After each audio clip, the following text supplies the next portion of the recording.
Vítam vás v mojej väznici, ktorá je veľmi nízko rozpočtová, lebo si môžete všimnúť, že je to vlastne jama, ale aj keď sú väznice nízko rozpočtové, to neznamená, že nemusia byť kvalitné.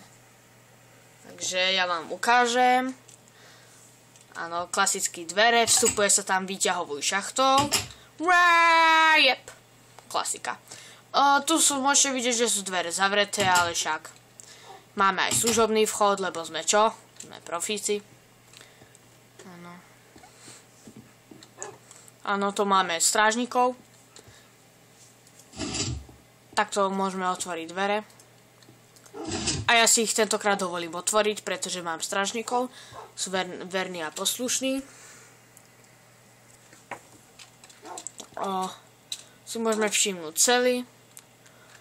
Teraz ide moja obľúbená časť. Áno, môžete si všimnúť TNTčka, to vám potom o chvíľu ukážem.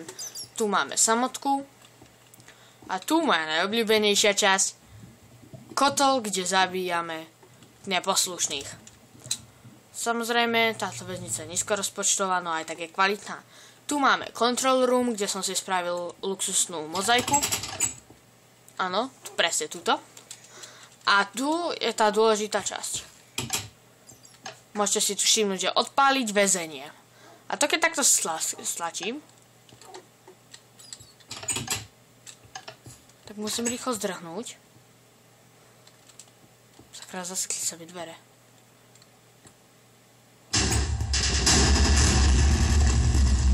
Neskoro.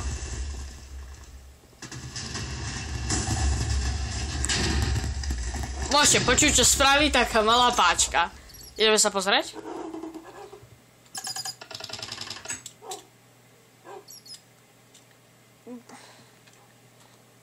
Áno, môžeme si všimnúť, že väzenie sme odpálili. Ešte aj TNTčka tam daj.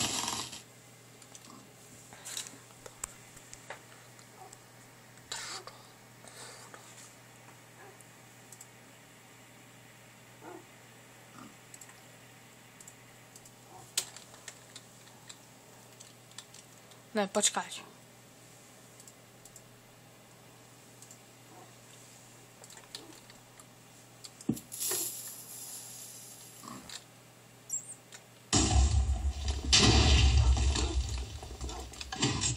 Musím si zavrieť dvere. Kvôli bezpečnosti.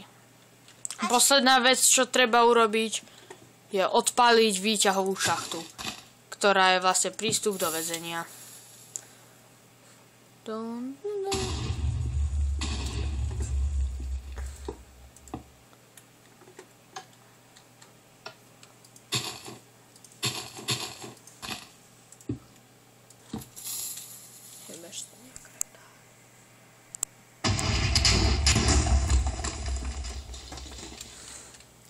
No a aj takto sa dá urobiť nízkorozpočtová kvalitná väznica.